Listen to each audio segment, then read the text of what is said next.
How do you give birth to 6 babies without a single egg of your own? Megan Carter had never believed in miracles until the day she was told she had given birth to 6 babies she could not possibly have conceived.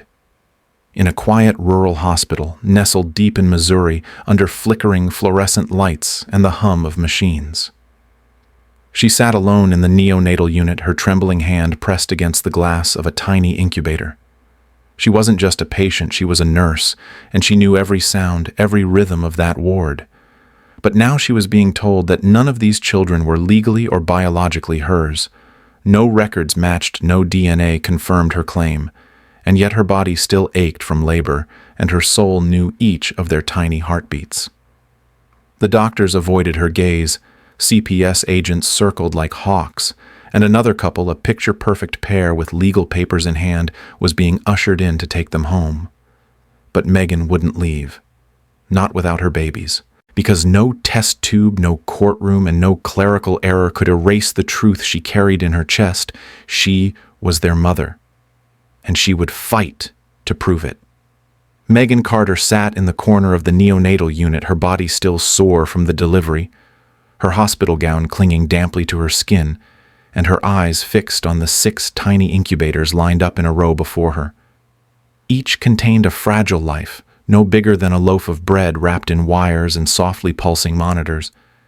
The beeping was constant, a strange lullaby of survival.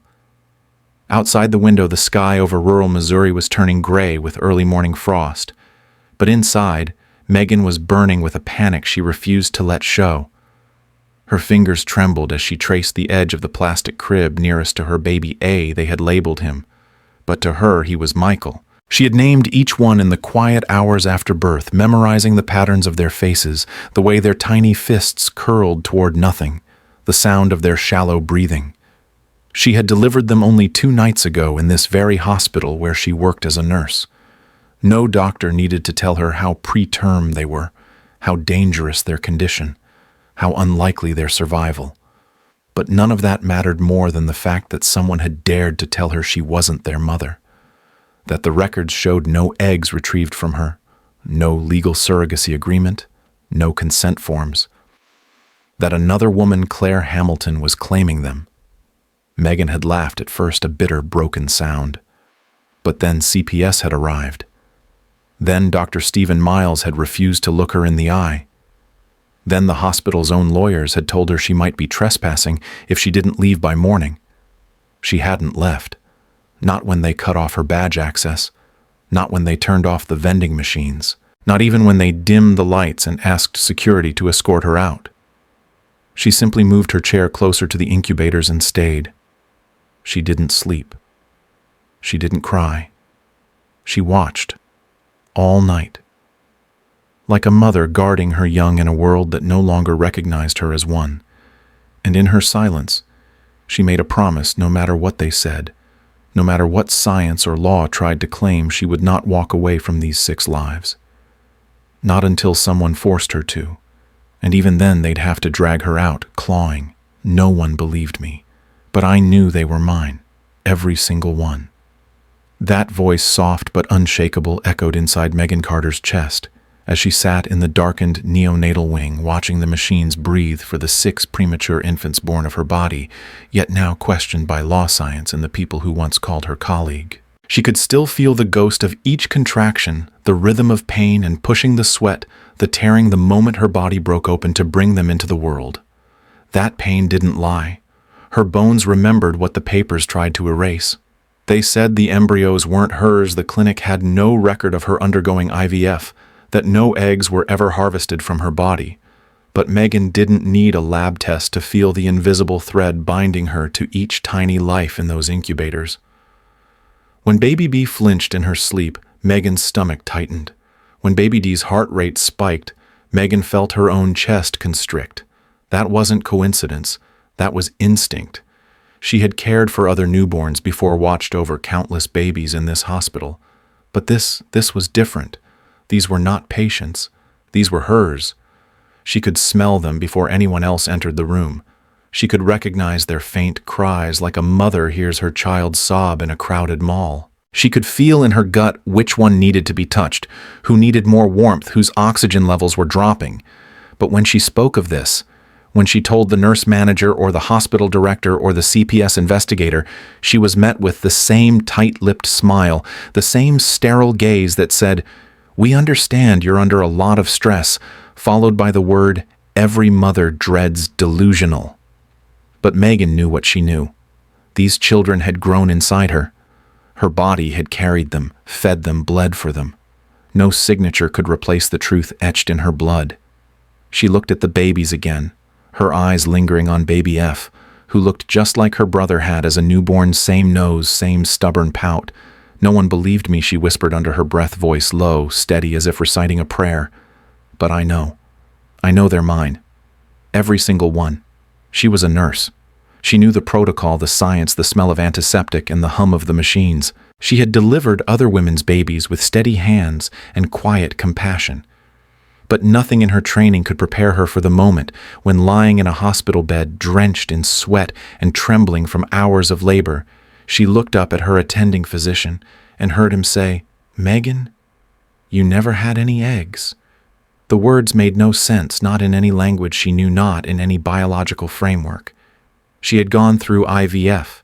She had done everything by the book: hormone injections, blood work, appointments scheduled between night shifts. She had felt the nausea, the bloating, the bruises from needles lined up like silent soldiers on her kitchen counter. She had even been told by this very clinic that they had retrieved 6 viable embryos. So how was it possible that the babies she had just delivered, 6 of them fragile and fighting for breath in NICU incubators, had no genetic connection to her? The doctor's face was pale, almost afraid, as if he too was just now understanding the scale of what had happened. "Your chart shows no retrieval date, no fertilization, no embryo transfer. There's no record of you being a patient here at all." But Megan remembered the nurse who held her hand during the transfer. She remembered the ultrasound where she first saw 2, then 4, then 6 flickering heartbeats. She had the pictures in her phone. So why were they gone from the system? Why were the files erased? The evidence vanished. She wanted to scream, to grab someone by the collar and force them to look her in the eye and say she was lying. But no one would. Instead, they whispered behind clipboards, handed her packets of discharge papers that did not include her name as mother. The woman listed under egg donor was someone Megan had never heard of, Claire Hamilton. And Claire had arrived that morning with a legal team and a confident smile asking to see her children. Megan felt her pulse spike, a low burn of fury rising in her spine. She wasn't just a nurse. She was their mother. And someone had stolen her body's truth, rewritten her biology, and now wanted to walk away with her babies like she was some kind of afterthought. It started like a whisper in the dark, a fragile hope Megan Carter never dared speak aloud. As a NICU nurse in a small Missouri County hospital, she had spent years cradling newborns she would never have, offering comfort to mothers living the dream she had quietly buried beneath her scrubs and clinical routines. She had been told by every specialist in the tri-state region that her ovaries were non-functional, her egg reserve non-existent, and that IVF, even with donor eggs, would have no guarantee of success. She had grieved deeply, but silently folding her sorrow into longer shifts, volunteering for holidays, smiling at baby showers through clenched teeth. Then came Dr. Stephen Miles, the hospital's new fertility consultant, a man with credentials from Johns Hopkins and a research background in experimental reproductive medicine. He was brilliant, charming in that unassuming academic way, and always just slightly too attentive whenever Megan passed him in the hallway. One evening, after a late shift, he pulled her aside in the staff break room. "Megan," he said, voice low, eyes steady. "I've been reviewing your file. I know what they've told you, but what if I said there's another way?" She laughed at first out of habit more than humor, but something in his tone made her pause. "There's a protocol," he continued, "off the books. Not FDA approved yet, but promising. It involves assisted gestation through a parthenogenetic stimulation sequence, no egg retrieval, no hormonal stimulation in the traditional sense. Think of it as waking dormant cells in the ovarian cortex." The words sounded like science fiction, and yet he had a confidence that made the impossible feel plausible. You'd be the first human trial, he added gently. But the chance to carry a pregnancy with cells derived from your own tissue, it's unprecedented. And the potential, if it works, could change the future of reproductive medicine. Megan hesitated, heart racing. She had seen too many false hopes in this line of work, but the thought of her own child, flesh of her flesh, heartbeat echoing within her, it was too powerful to ignore. She nodded. I want to try. And with that decision, she stepped unknowingly into a labyrinth of secret science and betrayal that would change everything she thought she knew about motherhood, identity, and the price of longing. The day Megan Carter found out she was pregnant, she didn't scream or cry or leap for joy. She sat on the edge of her bathtub in stunned silence, one hand pressed to her lower abdomen, the other clutching a positive test. She had taken more out of disbelief than hope. Her hands trembled. Her breath came shallow. It had worked. The impossible had happened. But the moment she stepped back into the world with that secret blooming quietly inside her, she realized the miracle growing within her was one no one wanted to believe. Her friends at the hospital smiled politely when she told them, but their eyes betrayed skepticism. Wait, you. Pregnant one had blurted before backpedaling awkwardly, muttering something about being surprised but happy for her. A few offered hollow congratulations. Others simply avoided the topic entirely, as if even acknowledging her condition would lend it false credibility. The whispers started soon after. Megan overheard two nurses near the elevator murmuring, "Didn't she have ovarian failure? I mean, how? And worse, you think she faked it?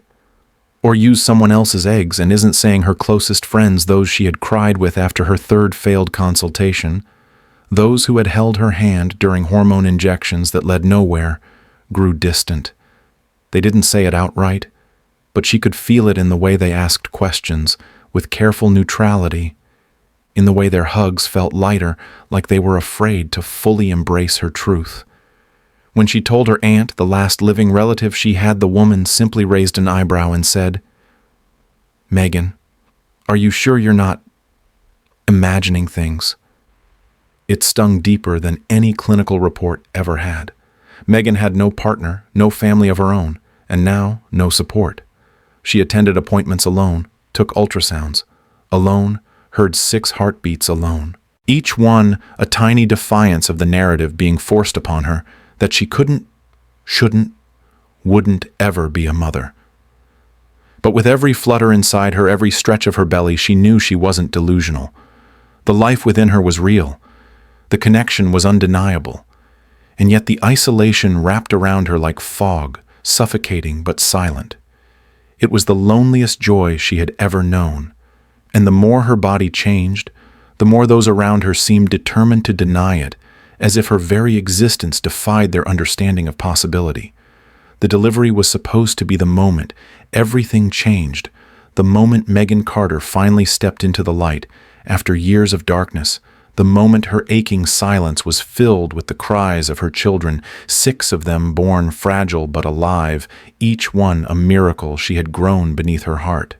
The labor had been grueling. An emergency C-section, rushed after fetal distress signs began to spike in the final week. As she drifted in and out of consciousness beneath the harsh surgical lights, she remembered hearing the first cries, one, then another, and another still. Relief flooded her chest as the NICU team surrounded the newborns, each placed gently into their incubators with swift precision. But by the time Megan awoke fully and asked to hold them, the mood had shifted. No one looked her in the eye. The attending physician wouldn't answer her questions. The birth certificates hadn't been signed. And Dr. Stephen Miles, her doctor, the man who had started this journey, was gone. No forwarding number, no office records, his name already scrubbed from the hospital's staff registry as if he had never existed. When Megan demanded answers, a cold-faced administrator informed her that there had been an internal review and irregularities regarding her case. She was advised to rest and remain calm. But the more she pushed, the more walls she hit. Legal walls, medical walls, bureaucratic walls. Days passed. The babies remained in the NICU tubes and monitors, blinking with quiet defiance, and yet Megan was denied access beyond her daily 30-minute window. She begged, she cried, she showed her medical records, her ultrasounds, her prenatal labs, all hers. but nothing changed. A hospital social worker delivered the final blow with clinical detachment. "We have no legal record confirming your maternity. The children are being treated as wards of the state until DNA verification is complete." Megan couldn't breathe. She wasn't even allowed to touch them without a nurse present. The system she had worked for her entire adult life now viewed her as a threat, a stranger. Her body had carried them. Her heart had already claimed them. But in the eyes of the law of the hospital and of the world, she was nobody. And the man who could prove everything had disappeared like a ghost, leaving Megan to fight for the only truth she had left. Those children were hers, every single one. The knock came just after dawn, when the hospital halls were quiet and the fluorescent lights hummed softly above. Megan Carter had barely touched her coffee, her hands too unsteady to lift the cup. She was sitting just outside the NICU window, eyes fixed on the row of incubators holding her 6 babies, when a sharp voice behind her broke the silence. Ms. Carter. Megan turned to see a woman in a navy blazer badge clipped neatly to her belt. "I'm Ms. Thompson. I'm with Child Protective Services." Megan's stomach clenched. She had known this moment might come, but it still felt like a punch to the chest. Ms. Thompson sat down across from her, pulling out a folder with the kind of practiced efficiency Megan had seen hundreds of times when she worked as a nurse. Only now she was on the other side of the table. "We've received a petition to place the children in temporary protective custody," Ms. Thompson said, her tone neutral, clinical. "There's been no legal confirmation of maternity, and preliminary DNA analysis shows no genetic match between you and the infants." Megan's heart dropped.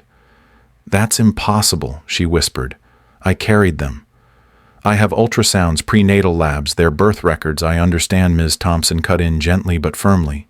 "But none of those documents confirm biological relation. Until this is resolved, the state is obligated to ensure the safety and legal custody of the children." Megan's voice cracked. "They are safe with me. They need me. I haven't left their side." But it didn't matter. Paperwork moved faster than grief. Ms. Thompson handed her a notice already signed by a judge authorizing the transfer of the infants into state custody pending investigation. Megan didn't cry. She simply stared through the NICU glass as nurses moved quietly around the incubators preparing them for transfer. They wheeled the first one away, then the second, then the third.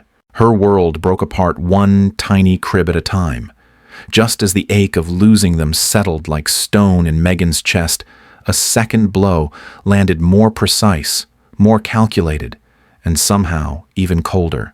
The hospital lobby had turned into a quiet battlefield, whispers, buzzing heads turning when the elevator doors opened, and Claire and Andrew Hamilton stepped out, with the confidence of people who believed the world owed them nothing short of complete compliance. Claire wore pearl earrings and a crisp cream blazer, her heels clicking sharply against the linoleum floor. Andrew, tall with a lawyer's gait, carried a leather folder and an air of practiced control. They didn't look at Megan at first. They went straight to the administrator's desk, presented documents, shook hands with Miss Thompson from CPS, as if they were longtime allies, and then turned toward the NICU with a calm that sliced deeper than anger ever could. Megan stood frozen, unable to move, as Claire's voice rang out low, polite, lethal. "We're here for our children, the Hamilton sextuplets." A nurse nodded uneasily and led them down the corridor. Megan's heart slammed against her ribs. She stepped forward, voice cracking. "What are you talking about? Those are my babies." Andrew turned to her, then eyes narrowed behind expensive glasses. "I'm sorry, Ms. Carter," he said without sympathy, "but you're mistaken. These children were born via surrogate. That surrogate, according to all documents and legal filings, remains unidentified, but rest assured we've done everything properly. We have court orders. We are their legal parents." Megan shook her head violently. "No, that's not true. I never signed anything. No one told me." But her protests fell on ears that had already chosen their truth. Claire merely glanced at her with tight pity.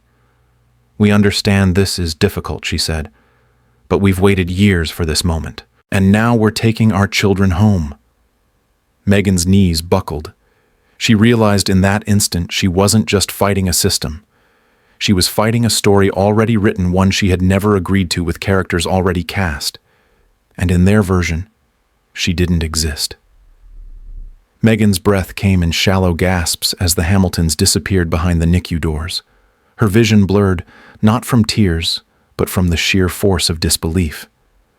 She stumbled toward Ms. Thompson, voice trembling, but louder now, edged with desperation. "There's been a mistake," she said. "You have to rerun the tests. Something went wrong. I carried those babies. I felt every kick, every contraction. They are mine." Ms. Thompson raised an eyebrow with weary sympathy, the kind professionals wear like armor. "Ms. Carter, I understand this is difficult, but the hospital's records, the genetic tests, and the court filings are clear. You have no biological relation to the infants. There's no legal proof you're their mother." Megan shook her head violently over and over. "No, that's not possible. Run it again. A second test, a third. I'll pay. I'll sign whatever you want. Just test me again." But the more she demanded, the colder the room seemed to grow. A security guard had begun hovering at the corner, summoned discreetly. Her hospital records, once a source of pride, now betrayed her scans were missing. Her OB/GYN had transferred states. The fertility clinic where it all began had gone silent. The printed ultrasounds she'd clutched in her bag were suddenly marked unverified. She ran to the nurse's station begging for footage of her labor, but learned the surveillance archive only saved 14 days. Her twins were nearly 3 weeks old. Her voice cracked into sobs. "You don't understand. Why would I lie? Why would I sit by their sides every night if they weren't mine?" But even the NICU staff, once warm, now exchanged careful glances as if wondering if they had misjudged her. All Megan could do was stand there surrounded by files and people in silence, all pointing to the same impossible conclusion, that Megan Carter had never been pregnant at all. There is a kind of pain that does not scream, it simply settles into your bones and makes itself at home. That's what Megan felt as she stood behind the NICU glass, watching 6 tiny bodies she had named in whispers and cradled in dreams, now labeled with a surname that wasn't hers. Nurses passed gently between incubators, adjusting monitors, feeding tubes, touching the soft curls she had kissed only hours before, but now her hands were no longer allowed to touch. Her fingers hovered near the glass like a ghost, close, but never again close enough. A clipboard hung nearby marked Hamilton sextuplets, discharge planning. And in that moment, Megan understood a truth no one had prepared her for. You can love your children with every beat of your heart and still not be considered their mother. The law didn't care that she had counted heartbeats on sleepless nights, that she had memorized their rhythms, or that they calmed when she spoke. It only cared about paperwork, blood, chain of custody. She remembered the ache of carrying them all at once, the weight of 6 hearts inside her, and yet no one believed they ever belonged to her. When Claire Hamilton arrived with new baby clothes and matching carriers, Megan could only stand in the shadows and watch, trembling. Her body still bore the scars of delivery, her breasts still ached from milk that had nowhere to go, her soul untethered, but all the court saw was a woman with no genetic claim, and a story too unbelievable to be true. Megan whispered more to herself than anyone else. How do you fight for something you can't prove existed inside you? And as the doors to the nursery closed again, it struck her like a blade to the spine. This wasn't about losing custody. This was about something crueler, that a system could erase your motherhood and no one would blink. Megan sat across from a state-appointed public defender in a cramped office that smelled faintly of burnt coffee and old printer paper. Her hands clenched in her lap, eyes hollow from nights without sleep. She had told her story dozens of times by now, how she had signed experimental consent forms, how Dr. Stephen Miles had overseen every part of her so-called miracle pregnancy, and how she had given birth to 6 children, only to be told none of them were hers. Most people looked at her with pity, or suspicion, or polite dismissal. But this time, as she spoke, the lawyer didn't interrupt. He listened. His name was Paul Jenkins, a weary man with a loosened tie and the kind of deep eye circles that came from too many cases and too little justice. When Megan finally finished recounting the events again, he leaned back in his chair, opened a legal pad, and said quietly, "If what you're saying is true, then we need to start with Dr. Stephen Miles." Megan flinched at the name. She hadn't heard from him in weeks, Not since the birth. Not since the hospital stopped returning her calls. Paul nodded slowly, making notes. You're saying he recruited you for an experimental protocol, but the paperwork's missing. The clinic is under investigation. And no one seems to know where he is. That's not a coincidence. That's obstruction. For the first time in weeks, Megan felt something crack open hope, or at least the shape of it. Paul stood and moved toward a dusty filing cabinet, rifling through old contacts and court orders. We'll subpoena the clinic, request hospital records, and file a motion to delay placement of the children until we understand exactly what happened. If Dr. Miles orchestrated this, we'll find it. And if he disappeared on purpose, there's a reason someone wants you discredited. Megan nodded, a lump swelling in her throat. For the first time, someone wasn't asking if she was crazy. Someone was asking if she was right. Claire Hamilton had donated her eggs during her second year of marriage, long before infertility became part of her vocabulary, long before she and Andrew ever imagined struggling to conceive. At the time, it had felt like an act of quiet generosity, anonymous, clinical, detached. She had been told the eggs would be used for research or potentially for couples in desperate need, but that any use would be logged, protected, and never connected back to her. No names, no faces, no legal strings. She never asked what became of them. She moved on, life moved forward. But years later, as she stood in the neonatal ward with Andrew beside her, staring at 6 fragile newborns she was now being told were biologically hers, Claire felt like the ground beneath her was no longer stable. The shock was not theatrical, it was cellular. She hadn't known, not truly. She had never consented to the embryos being implanted into another woman. She had never agreed to be a mother in absentia, and certainly not to 6. The number itself felt incomprehensible. When Paul Jenkins, Megan's attorney, delivered the clinic's mishandled documentation, Claire clutched the papers with shaking hands, reading and rereading the lines that connected her donor code, CHM27, to Megan Carter's chart. 6. She whispered, eyes wide with disbelief. They created 6.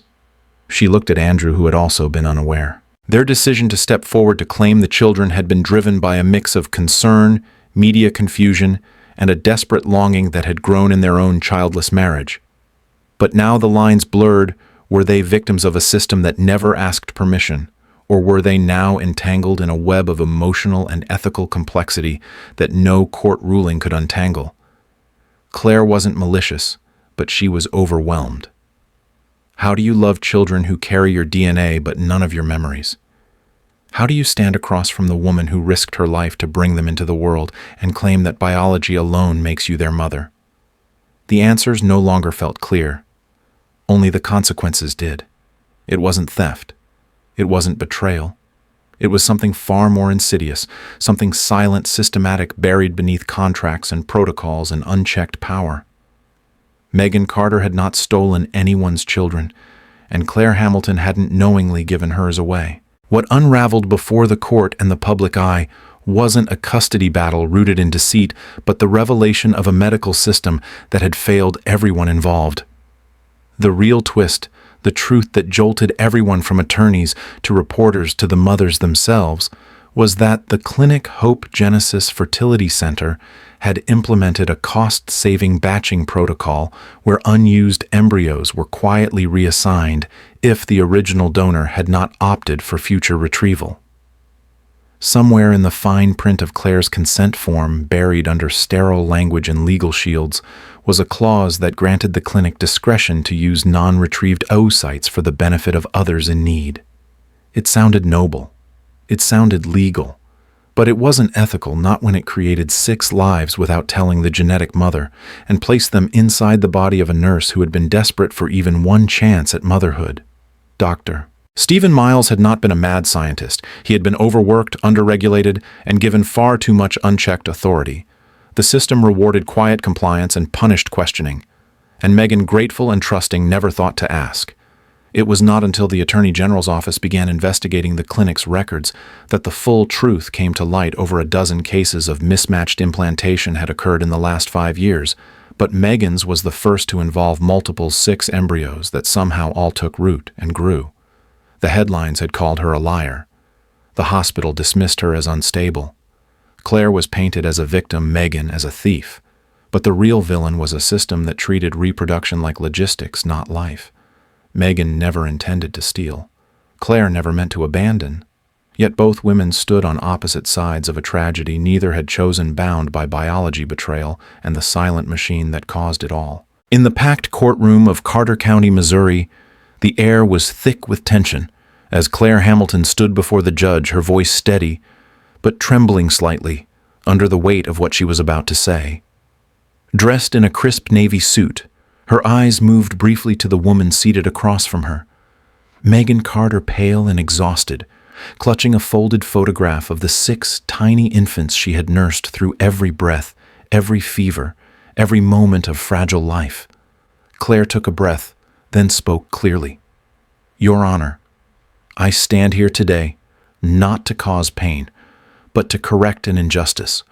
I donated my eggs under the assumption they would be used ethically and with full consent. I never received notification, never gave approval for them to be used in a live implantation. But that doesn't change the fact that biologically and legally, those children are mine." There was a murmur through the gallery. Reporters scribbled furiously. Megan didn't look up. Claire continued, "I have reviewed the consent documents. The clinic's actions were reckless, yes, but the law is clear. Genetic lineage establishes parental rights. I am not trying to erase Megan's role. I recognize that she carried the pregnancy, that she has provided care, but I am the mother, and I am here to reclaim what I never meant to lose." The judge raised an eyebrow, but remained silent, giving space for the weight of her words to settle. Megan's lawyer objected, arguing emotional bonds and de facto parenting, but Claire's attorney countered with legal precedent cases where egg donors had been granted custody, even years after birth, under the banner of genetic maternity. Claire's voice wavered only once when she added quietly, "I never asked to be a mother this way. But now that I know, I can't walk away." The courtroom was split not just in allegiance but in moral confusion. Could 2 women both be right? Could the law favor one and justice another? The question hung in the silence as the gavel finally dropped to adjourn the session. Megan stood slowly, her legs trembling as she clutched a worn notebook to her chest, the same one she'd scribbled in during every sleepless night since the babies were born. Her voice cracked before she even spoke, but she steadied herself, wiped her tears with the sleeve of her cardigan, and looked directly at the judge. "I know I'm not their genetic mother," she said, her voice quiet but rising with every word, "but I am their mom. I was there the first time Jordan stopped breathing. I sat beside the incubator and counted every beep of the monitor until he was stable. I held Noah's tiny hand through his first fever at 3 days old, when the nurses said he might not make it till morning. I didn't sleep that night. I just prayed. When Lily couldn't latch, I pumped every 2 hours until my milk ran dry, and then I begged the lactation nurse to help me find donor milk. When Ava had colic, I rocked her from midnight to dawn for 6 weeks straight, standing up because she only calmed when I was moving. Every cough, every shiver, every hiccup, I was there. Not because I had to be, because I couldn't leave them. I named them. I kissed their foreheads every morning and every night. I learned each of their cries, their quirks, how Emma likes the green pacifier but screams at the blue one. I recorded their first sounds, their first smiles, and I sang them to sleep even when I had no voice left. Her eyes welled up again, but she didn't stop. You can call me a surrogate, you can call me nothing, but to them I am everything. I gave them warmth when they couldn't regulate their own bodies. I gave them touch when no one else would hold them. I gave them love when they were too fragile to even open their eyes. She clutched the notebook tighter. "Please don't tell me that none of it counts. Please don't take them from me now." Judge Ramirez sat with her hands folded on the bench, her expression unreadable but clearly burdened the weight of what she was about to say, pressing down on every corner of the silent courtroom. The room held its breath. Megan stared straight ahead. Frozen, her fingers curled tightly around the edges of her chair, while Claire sat beside her attorney face, pale eyes flickering with something between guilt and determination. The judge finally spoke, her voice calm, deliberate, but unmistakably heavy. This case is without precedent, and I want to acknowledge that every person involved acted with conviction and belief in their role as a parent. Ms. Carter, your dedication to the 6 children in question is evident. Your testimony and the evidence of your care cannot be dismissed. You have given these children love, care, and stability during the most fragile days of their lives. However, she paused, glancing toward the clerk before returning her gaze to Megan. The court must rule in accordance with the law. The genetic material used in the in vitro fertilization procedure belongs to Mrs. Claire Hamilton. Though she was unaware of the transfer and implantation, the embryos were created using her donated eggs and her husband's sperm, establishing her as the biological and legal mother of the children. Megan's lips trembled, but she made no sound. Her hands began to shake. Furthermore, Judge Ramirez continued, her voice now quieter but resolute, as the birth was the result of a procedural mishandling and not a legal surrogacy agreement, and due to the absence of a signed contract recognizing maternal rights for Ms. Carter, this court has no legal basis to grant her continued custody. Therefore, guardianship of the 6 minor children is awarded to Claire and Andrew Hamilton. Megan Carter is hereby relieved of custodial authority, effective immediately. The words hit the room like a thunderclap. Megan blinked, her mouth ajar, but no protest came. Only silence. Pure, raw silence. The gavel came down, not with force, but with finality. Megan moved through the quiet nursery like a ghost in her own life, the soft shuffle of her socks against the wooden floor muffled by the pounding silence in her chest. One by one, she folded the tiny onesies she had washed 100 times, each worn spot a testament to midnight changes and early morning coos. The scent of lavender baby detergent clung to the fabric like memory, stubborn and soft. She smoothed each piece before placing it into the box labeled with their names, her names for them, not the ones the Hamiltons had chosen. Eli, she whispered, pressing a kiss to the blue cotton sleeper with the stitched fox ears, you were the one who came out first, strong and crying like thunder. She blinked back tears and reached for the next. Luna, she said, brushing a hand over the yellow blanket still faintly stained with formula. You never liked bottles, only my heartbeat. The names rolled off her lips like sacred vows. Micah, the colicky one with the dimple. Rose, the quiet one who clung to her pink stuffed rabbit. Theo, the baby who always wanted to be held. And Noah, the smallest, whose wheezing breaths had kept Megan up more nights than she could count. Each child received the same ritual fold kiss whisper. Her fingers trembled as she traced the shape of their initials sewn into the edge of the swaddle cloths. She wasn't their legal mother, but her DNA lived in every corner of this room, in the rocker where she sang lullabies off-key in the corner, where she dozed with a baby on her chest in the empty crib rails she had gripped during their fevers and midnight cries. When it came time to kiss their foreheads goodbye, Megan crouched beside each carrier where the babies now lay waiting. She cupped their cheeks, kissed the spaces above their brows, and called them by the names she had whispered during their first hours of life. You'll always be mine, she murmured, even as the CPS worker hovered at the door.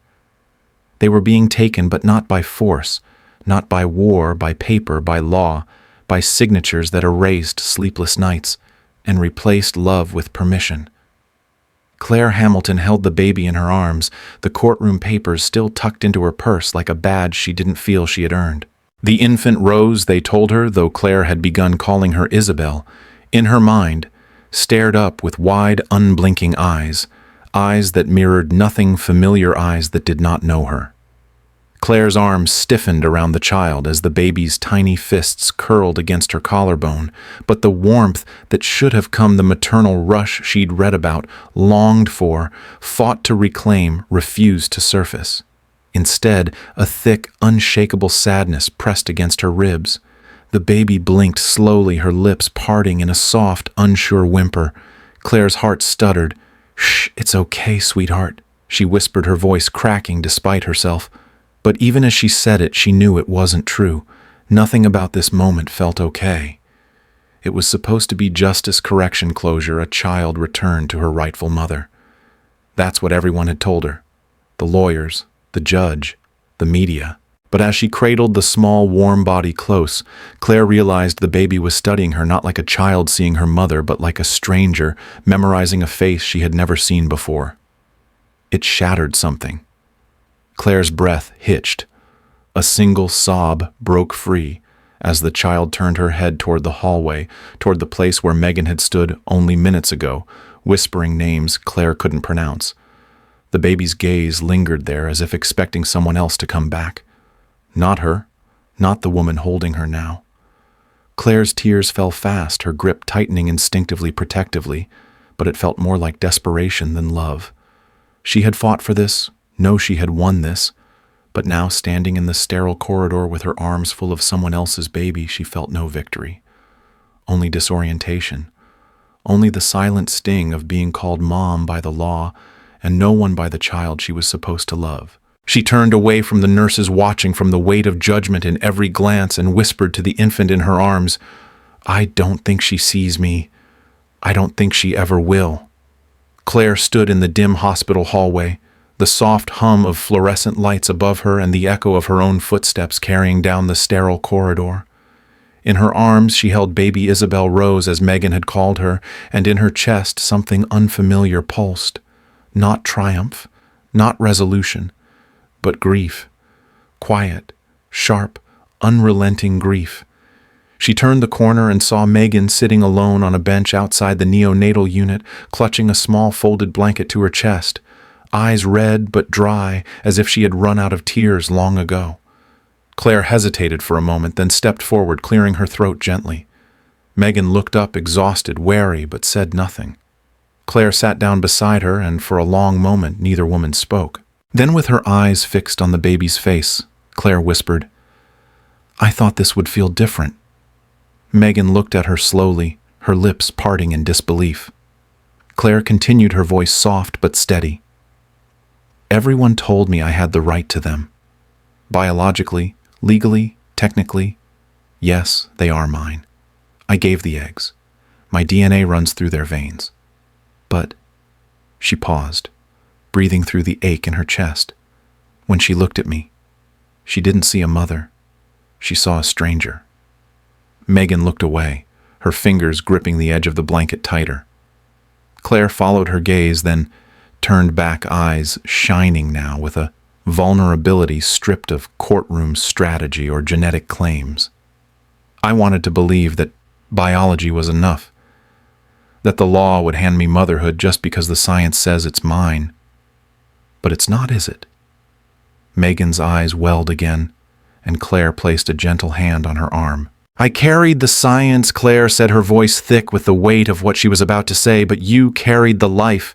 You sang to them, held them through fevers. You knew which cry belonged to which baby. You gave them names, stories, love." Her voice cracked. "I may have helped create them, but you were the one who became their mother." Silence hung heavy between them, but in that stillness something shifted. It wasn't forgiveness yet, but it was truth. And that truth, for the first time, belonged to both of them. It began quietly, an anonymous email sent to a local reporter, then a phone call to Megan's public defender, and within days the courthouse steps were crowded with women and men holding trembling photographs of children who they now feared might not be theirs. The press labeled it the fertility scandal of the decade, but to those gathered, it was something far more devastating, the unraveling of everything they thought they knew about their families. A woman named Alana spoke first, her voice shaking, as she revealed that her twins, conceived at the same Miles fertility clinic, had no genetic relation to her or her husband. A man in his 50s, eyes hollowed from sleepless nights, confessed he had donated sperm anonymously decades ago, only to learn that dozens of his biological children had been born through unauthorized use of his samples.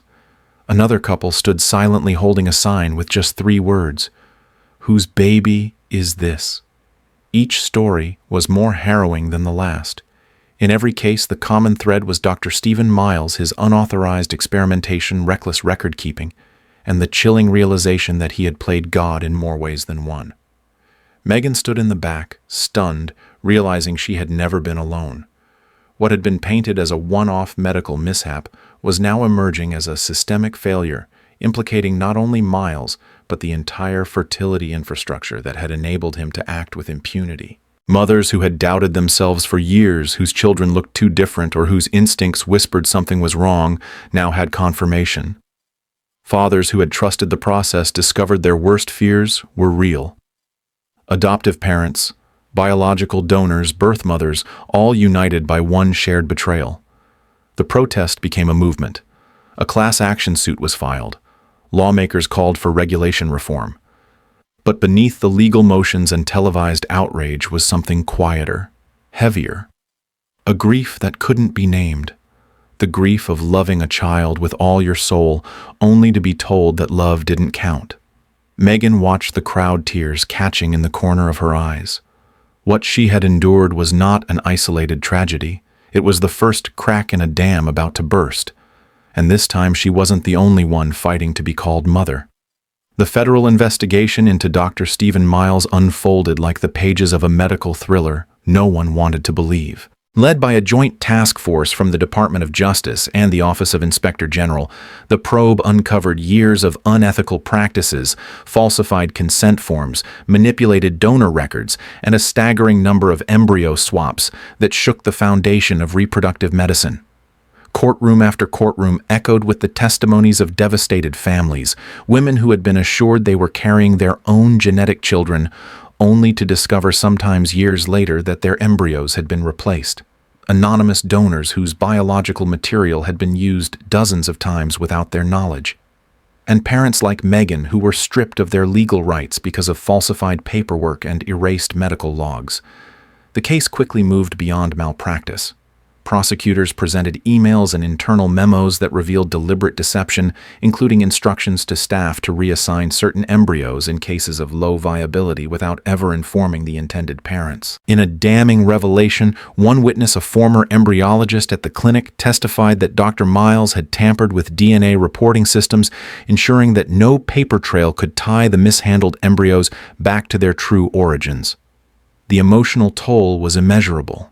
Victims spoke of lifelong trauma, of children caught in custody battles, of marriages that collapsed under the weight of uncertainty. The courtroom wept with them as video depositions from therapists and child psychologists described the ripple effects of Miles's actions on identity formation, trust, and family cohesion. When the verdict came, it was historic. Dr. Stephen Miles was convicted on multiple federal counts, including medical fraud, obstruction of justice, illegal human experimentation, and willful infliction of emotional distress.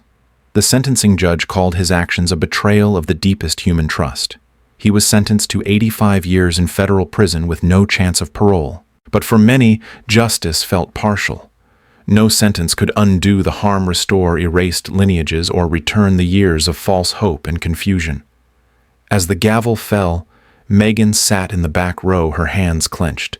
The man who had given her the chance to be a mother had also destroyed her life. And yet amidst the wreckage, a quiet sense of validation bloomed. The truth was finally undeniable. In the weeks following Dr. Stephen Miles's conviction, a new wave of legal proceedings unfolded, not of accusation, but of reconciliation.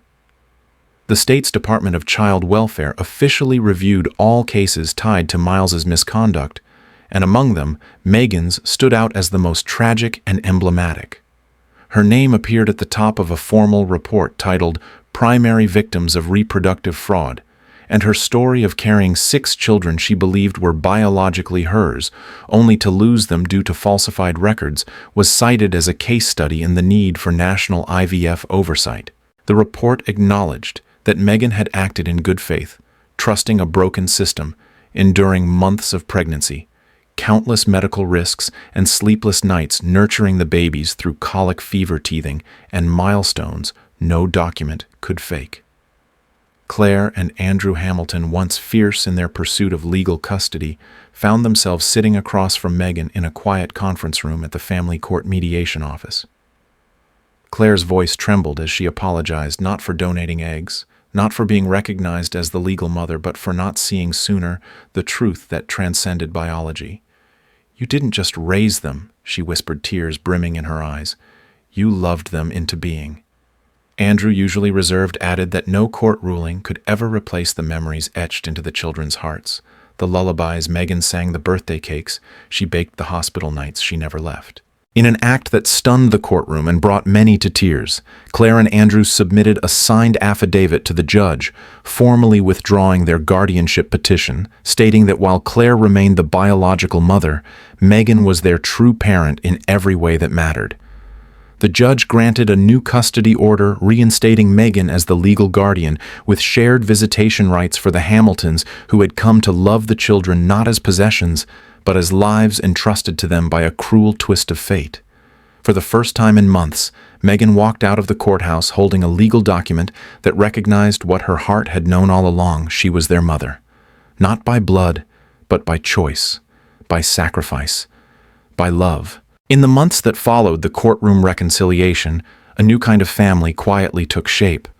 One not defined by legal labels or biological claims, but by shared love, mutual respect, and a hard-won understanding between two women who once stood on opposite sides of a devastating truth. Megan and Claire, once strangers bound by tragedy and a twisted medical error, now found themselves co-parenting 6 children who had unknowingly become the center of an ethical storm. The transition was not seamless.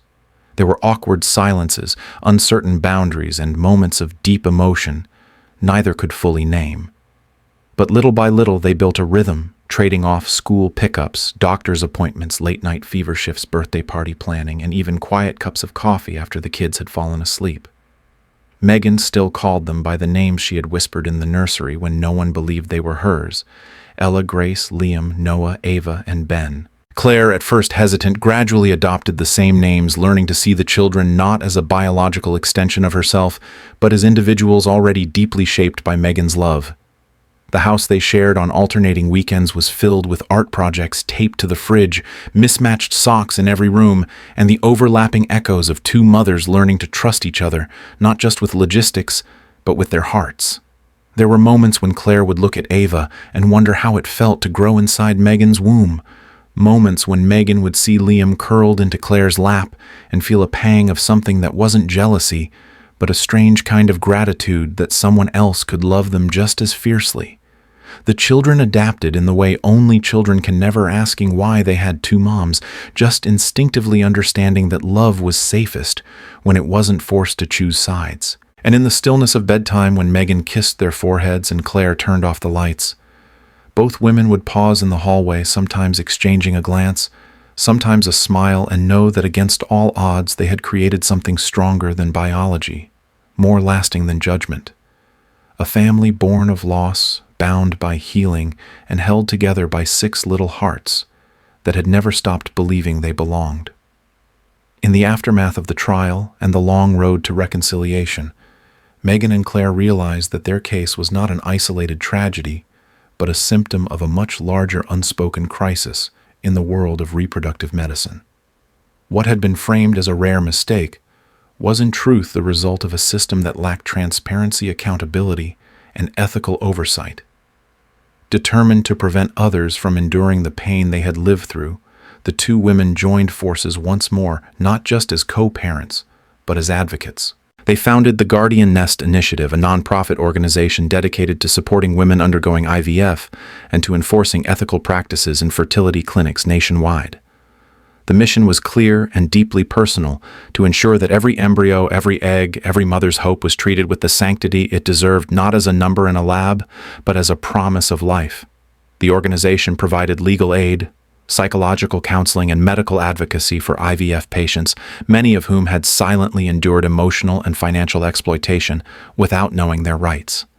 Megan took the lead in community outreach, traveling across the country to speak at clinics, medical schools, and women's health forums, often sharing her own heartbreaking story not as a victim, but as a warning and a call to reform. Claire, drawing from her background in biotech and her newfound perspective as both donor and mother, worked with bioethicists and legal scholars to draft proposed legislation requiring stricter regulation, transparent tracking of gametes, and mandatory psychological counseling for both donors and recipients.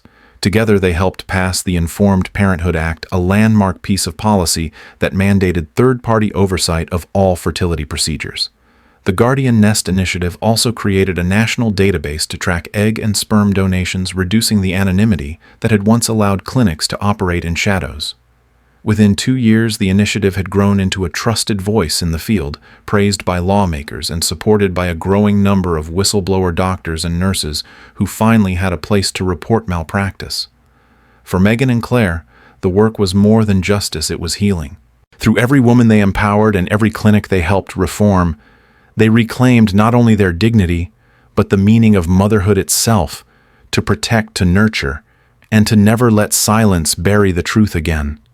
It was late afternoon, the kind of golden hour that made everything shimmer with softness, and the backyard buzzed with laughter, shrieks, and the unmistakable chaos of childhood joy.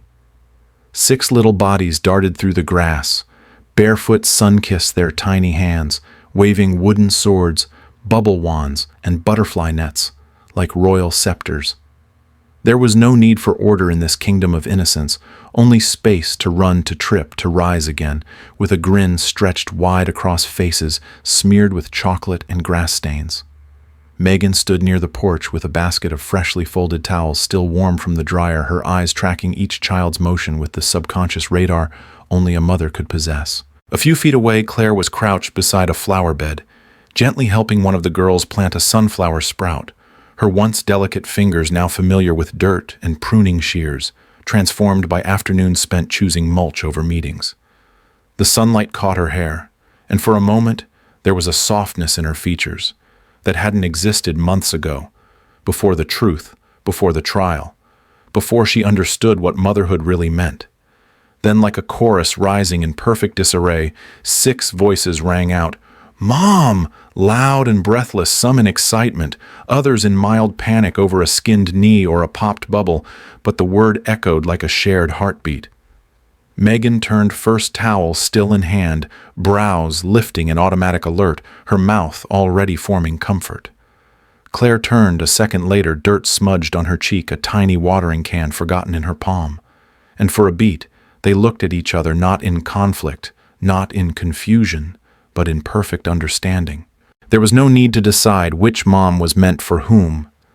The children hadn't chosen one over the other.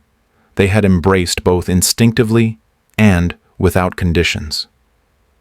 And in that shared glance, something unspoken passed between the 2 women, an acknowledgement, a peace treaty, a sacred bond not built from biology or legality, but from presence, sacrifice, and love.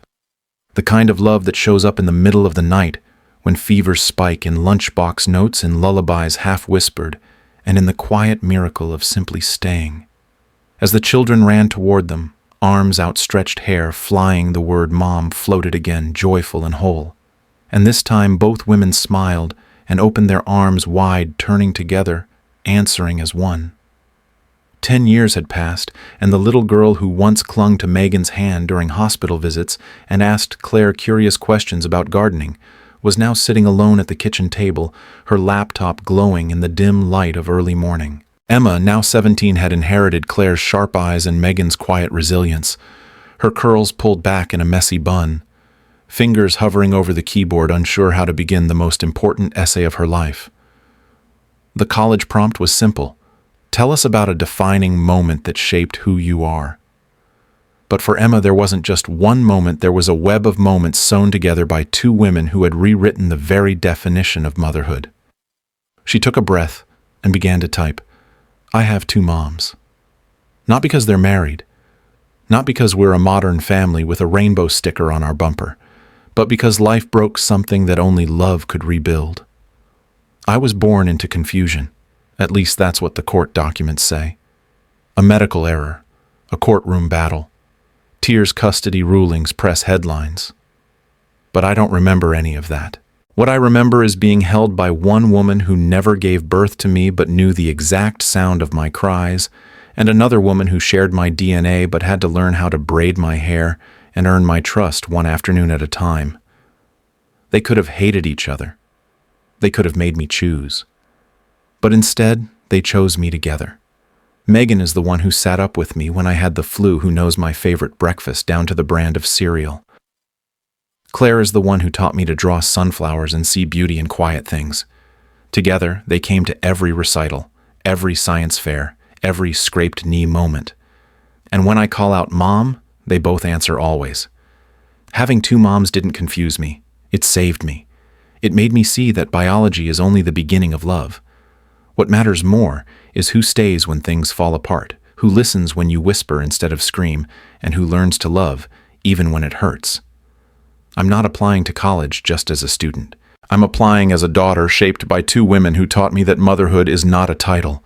It's a choice made every day in the silence, in the struggle, and in the staying.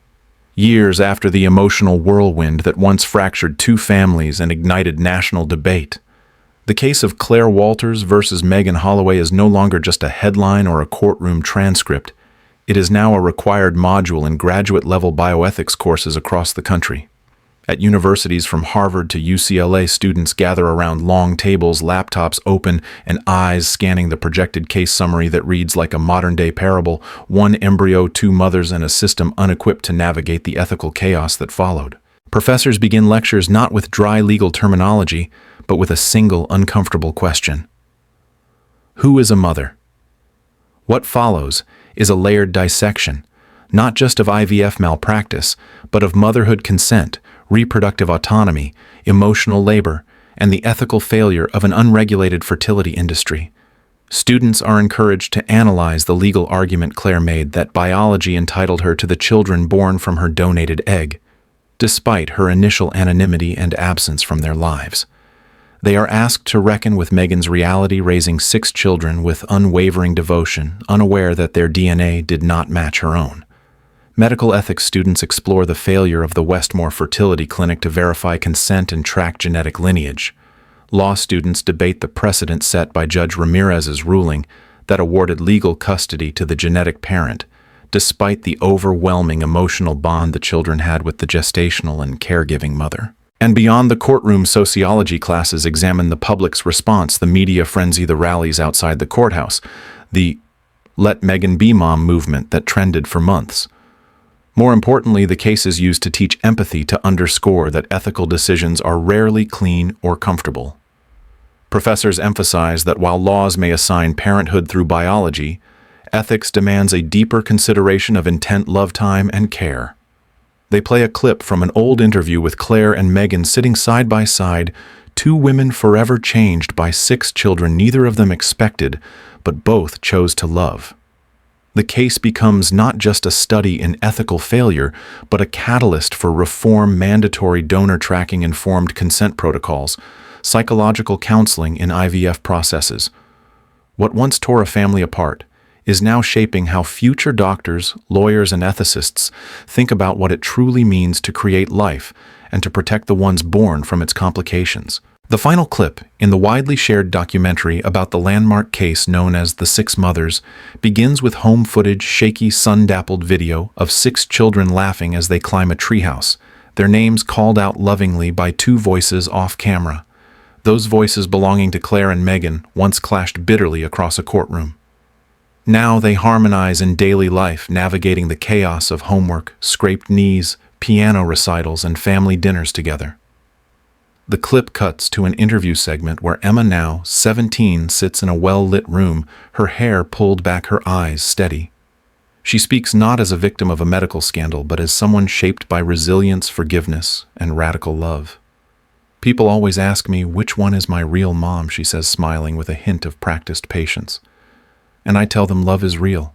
Both of them are. Her words are followed by a montage: Megan baking cupcakes with the kids on a rainy afternoon, Claire reading aloud from a battered copy of The Secret Garden, the 2 women sitting side by side in lawn chairs at a school play, their hands brushing once, almost unconsciously, as one of the kids delivers a line. The narrator then recounts how the case transformed national policy on IVF oversight, inspired the founding of the Ethical Reproductive Practices Act, and led to annual joint seminars co-taught by Claire and Megan on restorative motherhood and medical ethics. As the documentary draws to a close, we see the family gathered around a fire pit in their backyard. The camera lingers on a pair of marshmallows held by small hands melting slowly over the flames, while off-screen someone hums a lullaby. Emma's voice returns as narration slightly older, now filled with calm certainty. "None of us chose how we were born," she says, "or the mistakes that came before we arrived. But we chose what came next. We chose each other. And the people who stayed because they loved us." The screen fades to black. The credits begin to roll, and then one final sentence appears in white text on a silent screen. The words, "Simple, steady, unforgettable. We don't choose how we are born, but love chooses to stay." In the end, The Six Mothers isn't just a story about a medical error. It's a mirror, reflecting what it means to be a parent, a child, and above all, a human being shaped by love rather than biology. In a world that often demands clear labels, legal mother, biological parent, rightful guardian, this story gently but powerfully reminds us that love doesn't always follow legal definitions. It's not genetics that gets up at 2 a.m. for a fever or holds trembling hands on the first day of school. Parenthood in its most sacred form is a choice made over and over again to stay, to nurture, to forgive. This story also offers a stark lesson for our real world that systems meant to help, like medicine, law, and technology, must always be guided by ethics and transparency. When they fail, it's not just policies that break, but people. And while laws can change, it's the compassion of individuals that truly repairs the damage. If you've ever found yourself wondering where you truly belong, who your real family is, or how to recover from something that seemed irreparably lost, let this story be a reminder healing is possible, families are built, not assigned, and love is the one thread that can sew together even the most torn fabric. So what about you? Have you ever witnessed love triumph over biology? Do you believe that two people can be a mother in different ways to the same child? Drop your thoughts in the comments. We'd love to hear your story. And if this video moved you, please save it to watch again. Later, share it with someone who needs this message and subscribe to our channel so you don't miss the next story that just might change how you see the world.